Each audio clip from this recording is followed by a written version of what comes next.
The early bird gets the booth. The bell above the door announced their arrival with a jingle lost in the general din of the diner. Emily squeezed Josh's hand, a silent plea for patience as they scanned the room. Every table was occupied save one, a booth in the corner bathed in the morning sun. Emily's eyes narrowed. "Peterson," she muttered, recognizing the stooped figure hunched over a coffee cup. Josh groaned. "Of course. What's he even doing here this early?" The air hung thick with the aroma of frying bacon and burnt coffee. Waitresses, their aprons stained with splashes of syrup and grease, weaved through the crowded aisles, their voices hoarse from shouting orders. Emily felt a bead of sweat trickle down her temple. The meeting started in an hour, and she hadn't even reviewed the final proposal. They squeezed past a family struggling to corral a toddler wielding a sticky lollipop and approached the booth. Mr. Peterson, oblivious to their presence, was staring out the window, a faint smile playing on his lips. He wore his usual faded blue jacket and a worn baseball cap that probably saw better days. Emily cleared her throat. "Mr. Peterson, good morning." He looked up, startled, his eyes crinkling at the corners as he recognized them. "Emily, Josh! Well, isn't this a surprise? Join me, join me." He gestured vaguely at the opposite side of the booth, which was already filled with his newspaper and a half-eaten plate of toast. "Actually," Emily began, forcing a smile that felt tight on her face, "we were hoping to grab this booth ourselves. We're a little pressed for time." Mr. Peterson's smile faltered slightly, but he recovered quickly. "Oh, I understand. Important business, I'm sure. Just finishing up my coffee." He took a slow, deliberate sip, his eyes fixed on some distant point beyond the window. Josh shifted impatiently. "We just need to spread out a bit, go over some documents." He gestured expansively, nearly knocking over Mr. Peterson's water glass. Emily kicked him subtly under the table. "Josh," she hissed. Then, turning back to Mr. Peterson, she said, "It's just that this is the only booth available, and we really need the space." Mr. Peterson folded his hands on the table, his gaze unwavering. "I see." He didn't offer to move, didn't offer an apology, just sat there, radiating a quiet stillness that seemed to amplify the chaotic energy of the diner around them. Emily tapped her foot. "So, you're almost done then?" It came out sharper than she intended. He looked at his watch, a simple, worn timepiece with a cracked face. "Well, I was planning on reading the paper, but..." He trailed off, his eyes flickering between Emily and Josh. The waitress, a woman with tired eyes and a name tag that read Doris, approached their table.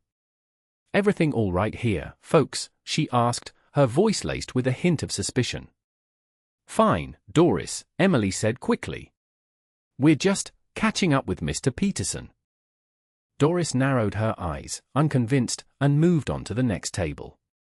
Emily leaned closer to Mr. Peterson, lowering her voice. "Look, we really need this booth. We wouldn't ask if it wasn't important." Josh added, "Yeah, Mr. Peterson, it would really help us out. Big presentation today." Mr. Peterson sighed, a sound like air escaping a punctured tire. He slowly began gathering his belongings, the newspaper, folded meticulously, his coffee cup, drained to the last drop, his half-eaten toast, which he wrapped in a napkin. He moved with a deliberate slowness that seemed designed to prolong the moment, each action a subtle act of defiance. Finally, he stood up, his frame slightly stooped but his eyes still bright. All right. No need to get yourselves in a tizzy. I'll leave you to your important business." He paused, his gaze lingering on Emily's face. "Just remember," he said softly, "sometimes the best deals are made over a simple cup of coffee." He winked and shuffled towards the cashier, leaving Emily and Josh standing awkwardly beside the now empty booth. A slow breakfast. Mr. Peterson hummed a tuneless melody as he meticulously buttered a small square of toast. Emily tapped her foot under the table, the rhythmic thud a counterpoint to his serene contentment. Sunlight streamed through the kitchen window, illuminating dust motes dancing in the air and highlighting the wrinkles etched around Mr. Peterson's kind eyes. He took a small bite of toast, chewed slowly, and swallowed with deliberate care. "So, Mr. Peterson," Emily began, her voice a little too bright, "we were thinking about maybe tidying up the spare room this week. You know, getting a head start on spring cleaning." Mr. Peterson nodded, his gaze fixed on his plate. "That's thoughtful of you, Emily. But I manage just fine." Josh snorted, earning a sharp glance from Emily. "Manage, who?" "Last time I checked, it looked like a bomb went off in there. Mountains of newspapers, dusty furniture. You could barely move." Mr. Peterson's smile didn't waver. "Everything's in its place, Josh. I know where to find what I need." He dabbed at his lips with a napkin, a small, precise movement. Emily tried again, her tone softer. "We just want to help, Mr. Peterson." "Really? Maybe we could just sort through some things? Get rid of anything you don't need anymore."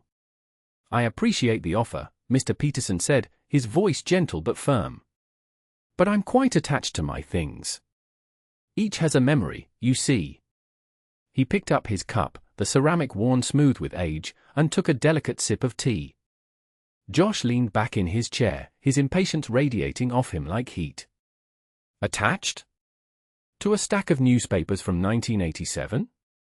Come on, man, be reasonable. You're practically living in a museum." Emily shot Josh another warning look. "Josh," she hissed under her breath. He ignored her. "Seriously, how long are you planning on staying here anyway? You must be what, 80? 90? Shouldn't you be downsizing, moving to a place with less responsibility?" Mr. Peterson placed his cup back on the saucer with a gentle clink. He looked at Josh, his expression unreadable. "Responsibility," he echoed softly. "Life is full of responsibilities, young man. They don't simply disappear with age." He picked up his spoon and resumed eating his oatmeal, the rhythmic scraping the only sound in the room. Emily squirmed in her seat. Josh was being far too aggressive. She wanted this done, yes, but she didn't want to be outright cruel. "Josh, that's enough," she said, her voice laced with a mixture of annoyance and embarrassment. "What?" "I'm just being honest," Josh retorted, throwing his hands up in the air. "He's living in the past, Emily. We can't tiptoe around his feelings forever. We need to start thinking about our future." Mr. Peterson continued eating his breakfast, seemingly oblivious to the tension crackling in the air. Each bite was taken with the same measured pace, the same quiet deliberation. It was as if he were eating time itself, slowing it down, defying their frantic energy with his unwavering calm. Eyes on the booth. The clatter of silverware against ceramic seemed to amplify in the sudden silence that followed Emily's raised voice. A woman with perfectly coiffed grey hair, seated by the window, adjusted her spectacles and peered over the rim at the scene unfolding in the booth. Her lips pursed into a thin, disapproving line. Beside her, a man in a tweed jacket lowered his newspaper, his brow furrowed with annoyance. Josh shifted uncomfortably. "Emily, keep your voice down," he hissed, glancing around. "People are staring." "Well, maybe if your little negotiation hadn't stalled, they wouldn't be," she snapped, her eyes still locked on Arthur. The aroma of frying bacon, usually comforting, now felt thick and suffocating. Arthur Peterson remained impassive, his gaze steady. He took a deliberate sip of his coffee, the clink of the cup against the saucer the only sound he made. His calm demeanor seemed to further irritate Emily. From behind the counter, Sarah watched with growing concern. The rhythmic whir of the milkshake machine suddenly sounded too loud. She'd seen enough family dramas unfold within these walls to recognize the signs. She wiped down the already spotless countertop, her movements quick and precise, a nervous habit she'd developed over years of diffusing tense situations. She knew Arthur well. He was a regular, a kind soul who always had a smile and a story to share. The young couple, on the other hand, were strangers. Their sharp tones and impatient gestures grated on her nerves. A young mother, struggling to keep her toddler entertained, shot a weary look toward the booth. The child, sensing the tension, began to whine. The low hum of conversation that usually filled the diner had diminished, replaced by an unsettling quiet. Everyone was listening, watching, waiting. Emily leaned forward, her voice dropping to a low, urgent murmur. "Mr. Peterson, we're offering you a fair price. More than fair, actually. We need this space, and frankly, you don't seem to be doing much with it." Arthur finally spoke, his voice soft but firm. "This diner is more than just a space to me, young lady. It's a part of my life. Part of the community." Josh scoffed. "Community? You're holding up progress. This town needs revitalization." Sarah had heard enough. She grabbed a coffee pot and walked towards their booth, her movements deliberate. "More coffee, anyone?" she asked, her voice carefully neutral, but her eyes conveying a clear message to Emily and Josh. She poured a generous amount into Arthur's cup, allowing her hand to linger on his shoulder for a brief, reassuring moment. The scent of the freshly brewed coffee hung heavy in the air, a temporary distraction from the simmering conflict. The tension in the diner had thickened, palpable as the steam rising from Arthur's cup. The demand. The insistent chirping of crickets, amplified by the twilight, scraped against Josh's nerves. He'd been simmering for the past hour, watching Mr. Peterson meticulously arrange his handcrafted wooden toys, each placement agonizingly slow. Emily, beside him, tapped furiously on her tablet, muttering about missed deadlines and lost opportunities. Sarah Miller, her apron dusted with flour, approached the booth, her brow furrowed with concern. She'd witnessed the barely-veiled impatience radiating from the young couple since they'd arrived.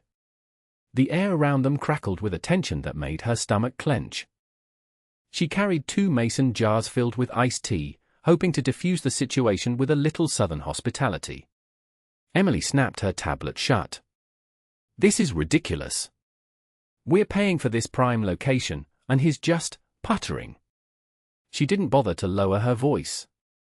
Mr. Peterson, seemingly oblivious, continued to adjust a tiny wooden train. Josh's frustration finally breached the surface. He slammed his fist on the table, rattling the display of Emily's organic dog biscuits. "Enough is enough." He glared at Mr. Peterson, his voice booming across the now quiet market square. Conversations faltered, heads turned, and the aroma of grilling sausages seemed to hang suspended in the sudden silence. "I said, enough," Josh repeated, his face flushed a dangerous crimson. "You're taking up space that we're paying for. Space that could be used to actually sell something. Something people actually want." Sarah quickened her pace, clutching the mason jars. The clinking of the ice was the only sound breaking the tense quiet. He leaned closer to Mr. Peterson, his voice dripping with disdain. "So pack up your little hobby and get out. We have a business to run." Every eye in the square was now fixed on the scene unfolding at the Carter's booth. Even the band packing up their instruments paused, their cases half open.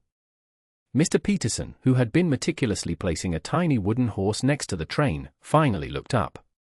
His movements stilled. His eyes, the color of faded denim, held a surprising depth, a quiet wisdom that seemed to absorb Josh's outburst without flinching. He blinked slowly, a faint crease appearing between his eyebrows, a look of mild surprise rather than anger. He hadn't expected such blatant hostility. He'd seen impatience before, of course, but this was different. This felt personal. Josh, emboldened by the attention and Mr. Peterson's lack of immediate reaction, pressed on. "I'm not going to tell you again. Leave. Now." Sarah reached the edge of the booth, her knuckles white as she gripped the mason jars. The sweet scent of peach iced tea hung in the air, a stark contrast to the bitter words hanging heavy in the silence. She was about to speak when Mr. Peterson finally broke the silence. His voice, though quiet, carried a surprising weight.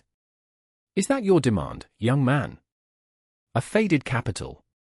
Mr. Peterson meticulously scraped the last crumbs of his toast from the plate, his movements deliberate and unhurried.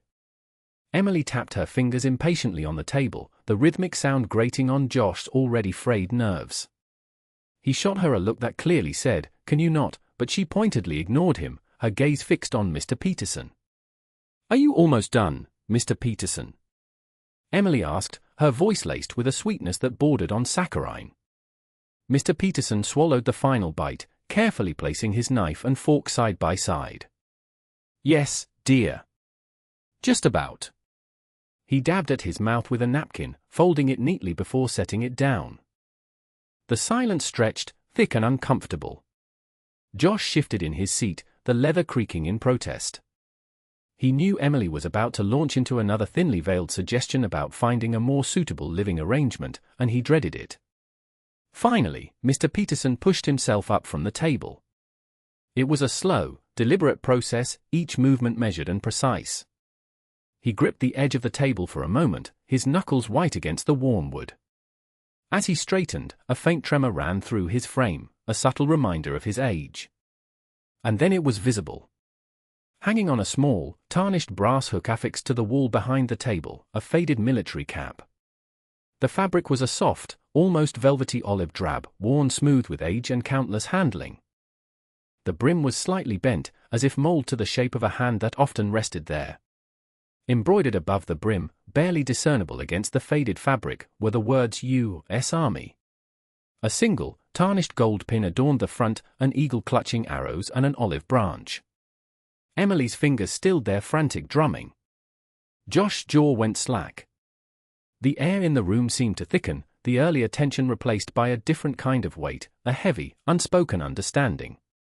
Mr. Peterson seemed oblivious to their stunned silence.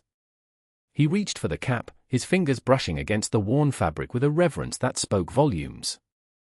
He turned, the cap held carefully in his hands, his eyes meeting Emily's for the first time that morning. "Would you excuse me?" he asked, his voice quiet but firm. "I have some errands to run." He placed the cap on his head, adjusting it with a practiced hand. The simple act transformed him. He stood taller, his shoulders squared, the tremor in his frame seemingly lessened. A spark ignited in his eyes, a flicker of the man he once was.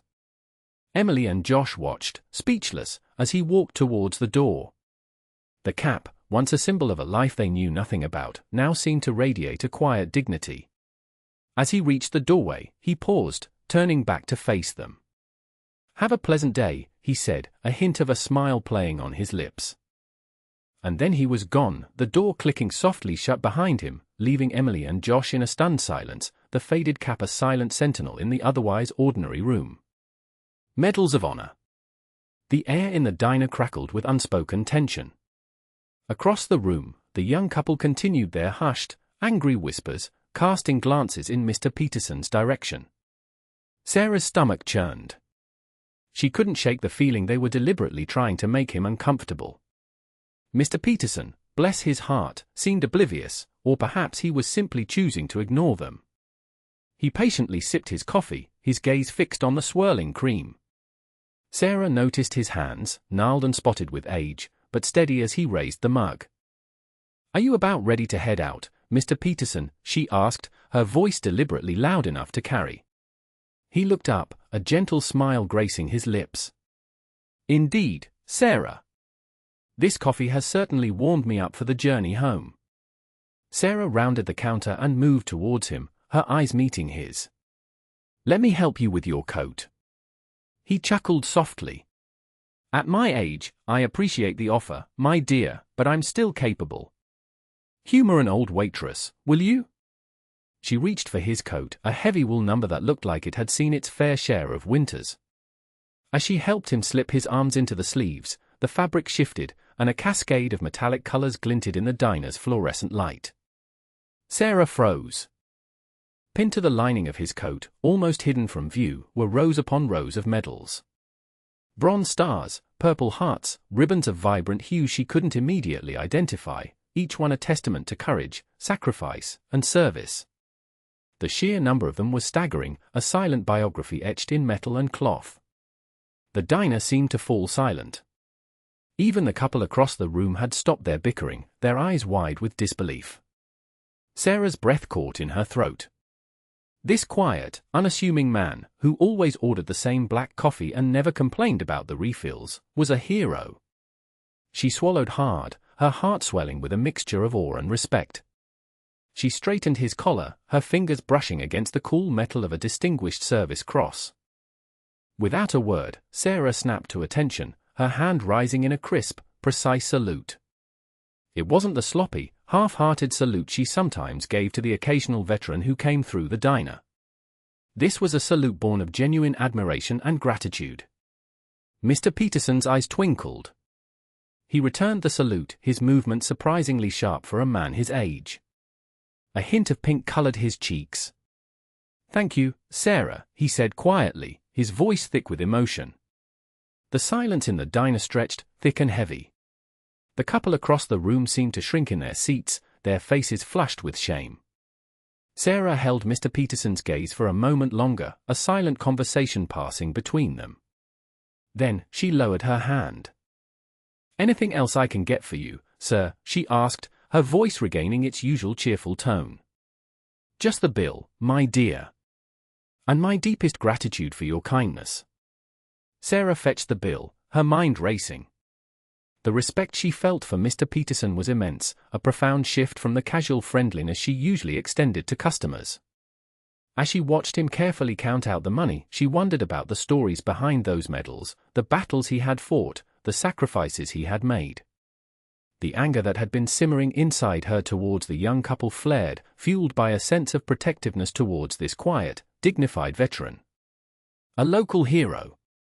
Sarah cleared her throat, the sound amplified in the sudden stillness. She placed a hand on Mr. Peterson's arm, a gesture that spoke of both respect and protectiveness. "Everyone," she announced, her voice steady despite the faint tremor in her hand, "I'd like you to meet Mr. Arthur Peterson. Mr. Peterson has been a fixture in this town for longer than I've been alive. He served our country with distinction in the Korean War, earning a Purple Heart and a Bronze Star for his bravery." The clatter of silverware against plates ceased. The low hum of conversation died. Even the sizzling of bacon from the grill seemed to quiet down, as if the entire diner was holding its breath. All eyes turned towards Mr. Peterson, who stood a little straighter, his expression a mixture of humility and quiet pride. The fluorescent lights glinted off the silver of his neatly combed hair. Emily felt a knot tighten in her stomach. The air in the diner, thick with the aroma of coffee and fried food only moments before, now felt heavy, suffocating. She glanced at Josh, whose face had drained of color. The swagger that had been so prominent just minutes ago was gone, replaced by a look of stunned disbelief. Sarah continued, her gaze sweeping across the room, making contact with each person in turn. "He's not just a veteran," she said, her voice softening, "he's a pillar of this community. He's volunteered at the soup kitchen for over 20 years, helped countless kids with their homework at the library, and always has a kind word for everyone he meets. He's a local hero." A low murmur rippled through the diner. Heads nodded in agreement. A few people offered tentative smiles to Mr. Peterson, who returned them with a gentle nod. A waitress, her name tag reading Brenda, wiped her hands on her apron and walked over to Mr. Peterson, offering him a cup of coffee. "On the house, Mr. Peterson," she said, her voice thick with emotion. "Always." Emily's gaze was fixed on the chipped formica tabletop. The garish orange pattern seemed to mock her, each swirl a reminder of her own callous behavior. She felt a wave of shame wash over her, hotter and more debilitating than any she had ever experienced. The words she and Josh had spoken, so casually and carelessly, echoed in her mind, amplified by the silence of the room. Josh shifted uncomfortably beside her. He cleared his throat, but no words came out. He reached for her hand, his fingers cold and clammy. Emily didn't meet his gaze.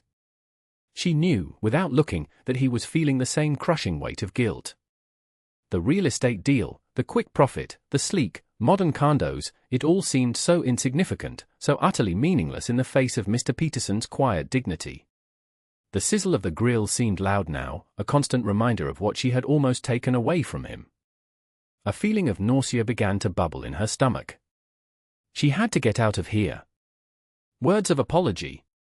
Emily stared at the chipped paint of the community center door, her stomach churning. Josh stood beside her, fiddling with his car keys, the silence thick with unspoken regret. Before either of them could chicken out, a man with a deeply lined face and a tweed jacket approached. He walked with a slight limp, his eyes crinkling at the corners as he smiled. "Terrible weather we're having, isn't it?" he said, his voice raspy but kind. Emily managed a weak, "Yes, it is." He paused, studying them for a moment. "You wouldn't happen to be here for Mr. Peterson, would you?" Josh, usually quick to answer, remained silent. Emily took a deep breath.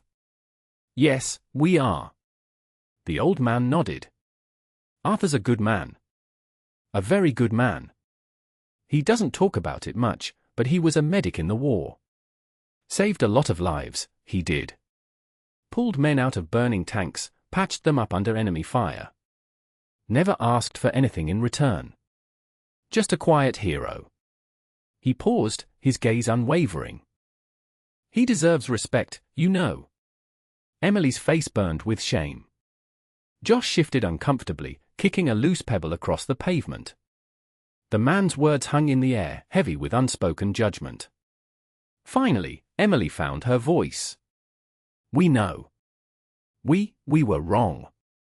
We came to apologize." The man's expression softened. "That's good. Arthur's a forgiving soul. But make sure your apology is sincere." He nodded once, then continued his slow walk towards the center. Taking another deep breath, Emily pushed open the door. The room was quiet, a few people milling around. Mr. Peterson sat alone at a small table, nursing a cup of coffee. He looked up as they approached, his eyes filled with a weariness that hadn't been there before. Emily walked to the table. "Mr. Peterson," she began, her voice trembling slightly.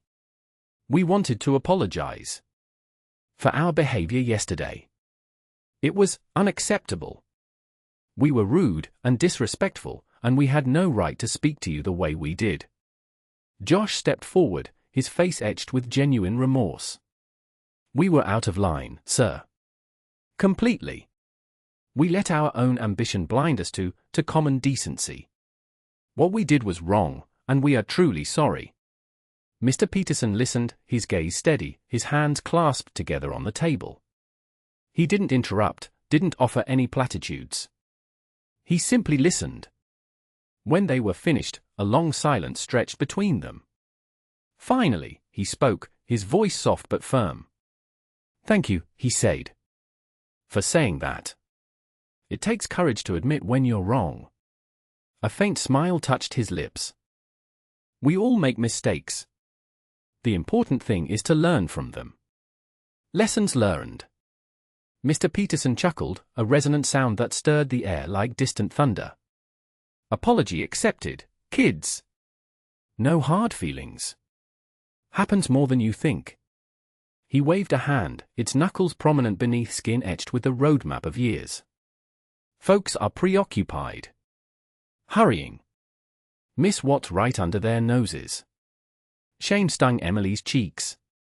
"We acted terribly," she muttered, unable to meet his gaze. Josh, stripped of his usual bravado, nodded. "Yeah, we did. We just..." That booth felt crucial. A glint danced in Mr. Peterson's denim-colored eyes. "Crucial, eh? Youth often mistakes wants for necessities. Back in my day, I aimed to reshape the world." His gaze drifted inward, a film of memory clouding his features. "Ended up mostly salvaging myself." He leaned back, observing the sun-drenched parking lot through the window, shadows lengthening like reaching fingers. "Career. Bitter cold. Seeped into your very marrow, stayed there. Witnessed things, sights no soul should bear. Lost comrades. Exceptional men. Robbed of old age, marital spats, the luxury of aching joints." He tapped a knee, a silent acknowledgement of his own body's grievances. The diner's clamor of cutlery and hushed conversations receded as Emily and Josh sat in stunned silence. This wasn't the irascible codger they'd envisioned. This was a vessel carrying a lifetime, its weight evident in the lines of his face, contained within his quiet presence. "Returned a changed man," Mr. Peterson murmured, his voice barely audible. "Acquired wisdom. patience, primarily, and reverence. Or for existence, for the sacrifices made, for the simple joys we dismiss too readily. His gaze returned, sharp and knowing. That booth? Not worth anger. Certainly not worth disrespecting a person who's earned the right to savor a cup of coffee undisturbed. Keep that in mind. He sipped his coffee, the silence growing thick. Emily's throat constricted. Her actions, magnified by Mr. Peterson's quiet dignity, felt crushing. "Thank you," she finally choked out, her voice trembling. "For everything." Josh cleared his throat. "Yeah, thank you. We really blew it." He paused. "My grandpa, he was a veteran too. I never really listened to him. Always too busy with my own stuff." Mr. Peterson nodded sagely. "Easily overlooked. Easy to get deafened by the noise. But those tales, they matter. They weave the fabric of who we are." Emily rose, urging Josh up with her. "We should leave," she murmured. "Let you enjoy your coffee." As they headed toward the exit, Emily stole a glance back. Mr. Peterson watched them, a ghost of a smile gracing his lips. Outside, the evening air held a welcome coolness. The sky blazed with hues of molten copper and amethyst. "I feel different," Josh confessed, jamming his hands into his pockets. "Like Yoda just gave me a talking to or something." Emily nodded, her gaze fixed on the horizon. "In a way, he did. A much-needed one. We have to do better, Josh. Be kinder. More aware." They walked in companionable silence, absorbing the afternoon's lessons. The diner's neon sign pulsed behind them, painting the deserted street in a warm, inviting glow. They had sought a swift resolution to a trivial inconvenience. They departed with a newfound respect for historical burdens, the virtue of patience, and the significance of honoring the understated grace of a man who had witnessed far more than they likely ever would. The coveted booth, their encounter, the mumbled apology, paled in comparison to the quiet wisdom imparted.